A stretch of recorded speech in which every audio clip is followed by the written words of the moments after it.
What's going on, everybody? King of Dragons 5000 here, coming at you with another figure review. Today we'll be having a look at the Mattel WWE Elite Collection Best of Pay-Per-View Wrestlemania 30, and of course we're taking a look at the Undertaker.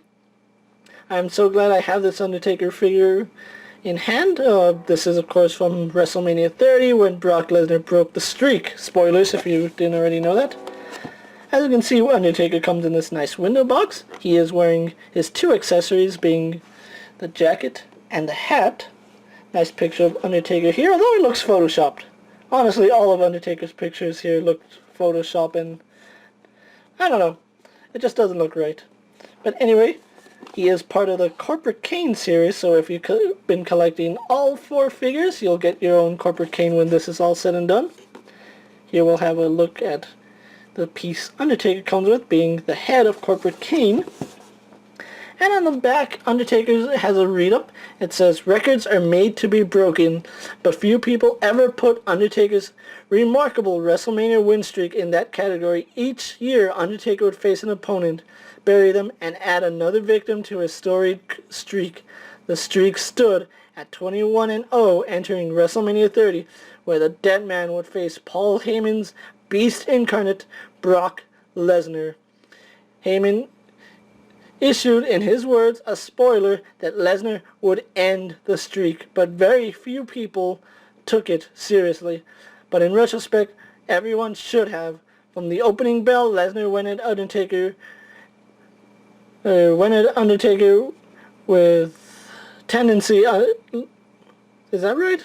From the opening bell, Undertaker went with tendency. Lesnar delivered 3 F5s, and the final one pinned the dead man for a 3 count. The WWE Universe stood in stunned silence as the streak was broken, but the legend of the streak would live forever. Other figures in this line include, of course, The Undertaker, Daniel Bryan, Bray Wyatt, and John Cena. And like I said, after you get all 4 of these figures, you do get your own Corporate Kane. So really glad I have the Undertaker. What I'm going to do now is take a little break, get him opened up, and we'll go on to the rest of his review. So sit tight, everyone. So here we have the Undertaker posed and out of the packaging. Now before we get on to Undertaker, he did come with the head of Corporate Kane. And if you've been following my best of pay-per-view reviews, we've been building Kane from the ground up, quite literally. I suppose I could have done the head third, but you know, this makes more sense finishing him on camera. There we go. We have Corporate Kane complete now. He is 100% built, standing next to his brother. Really nice figure. We'll get onto his review later. But onto this figure, we have the Undertaker in his WrestleMania 30 gear, the day the streak died. Now, I really do love this figure. I was looking forward to this figure, and you know what? I am just overall amazed at this figure. I love this Undertaker figure, and there are some nitpicks I have with it, and I'll go on to that first. The first being is his jacket. I love it, and I hate it. I love it because it has so much detail on it. You can see all the ribbiting, all the little stripes and bells and whistles that he had on at the time. What I don't like about it is that they are painted on. They're not sculpted. They painted all this detail on. I kind of wish that this figure deserved more when it came to the attire, but you know, it's still a really nice attire. Now, yes, the jacket does hinder articulation a lot. His arms only go out that far in, can't really move back and forth, yada yada. But good thing is, his jacket is removable, and unlike the WrestleMania Heritage Undertaker, this jacket seems to be made of a softer material, which is strange because this figure was made a year before the WrestleMania Heritage Undertaker. So it would only make sense if, you know, this jacket was thicker than that one. But yeah, he does come with the jacket. And of course, his hat, which we can take off. And it also has all the little trinkets that his jacket had. Once again, not sculpted, but painted. I think that takes away from this figure. But it's a really nice hat. It was warped like crazy out of package. It was like that, but I took a hairdryer and tried shaping it back into what it should be, and I think I did a good job with it. But I'm seeing a common reoccurrence with these figures. Each of them had 2 accessories, so maybe that's what we can expect from the best of pay-per-view figures. There's a lot of dirt on my studio. But here we have the Undertaker pose, and let's get a good look at him. We'll start out with the face, because that's what everybody wants to see. Before you point it out, yes, his mohawk is off-centered. You can see it's molded right here, but the paint is off to the side, and that sucks.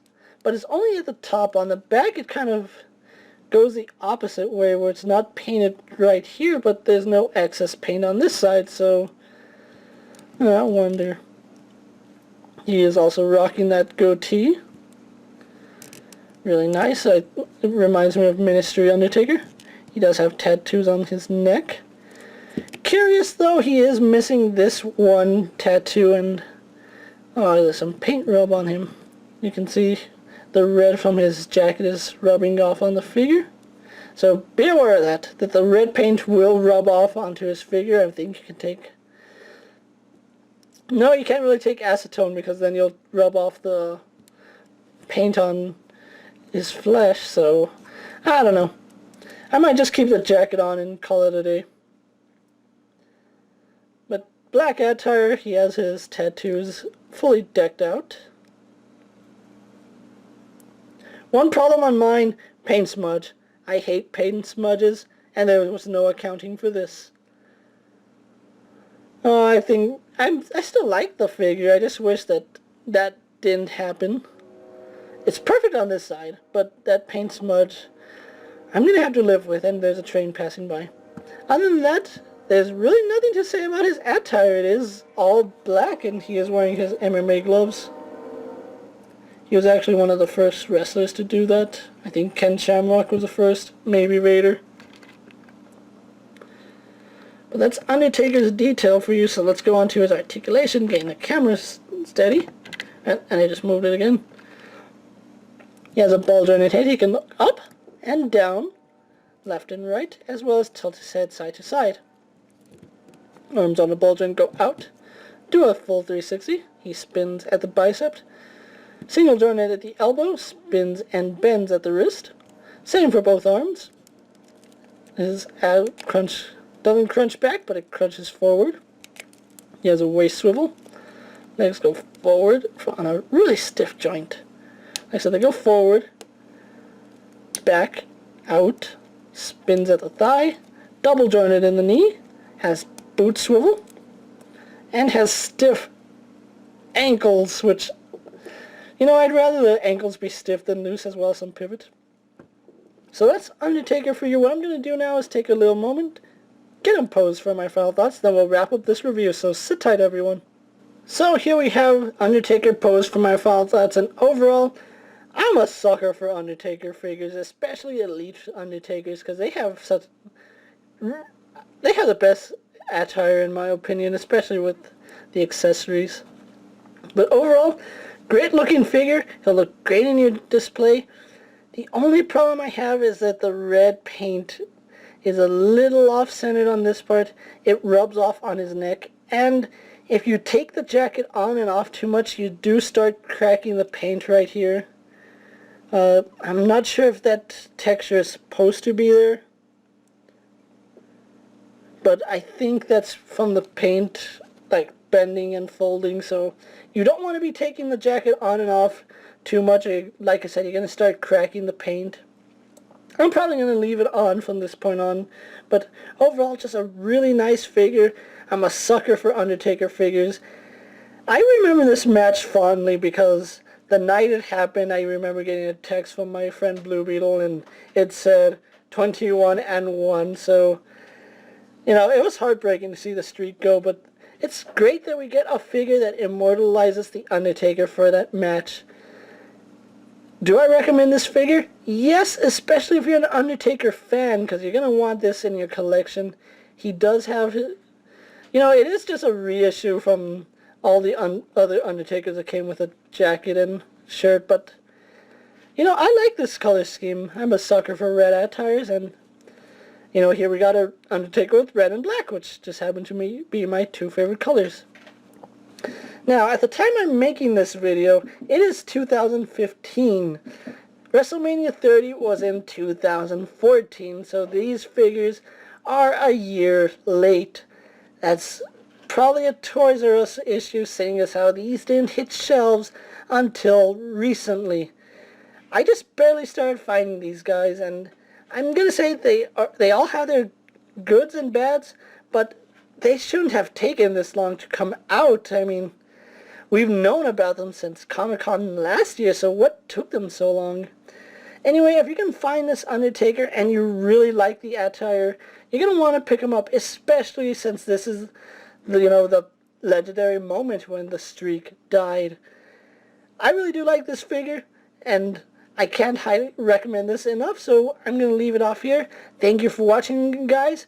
Don't forget to check out my other videos. Like this video, comment, subscribe, do whatever you have to, and I'm King of Dragons 5000, and I'll see you guys later.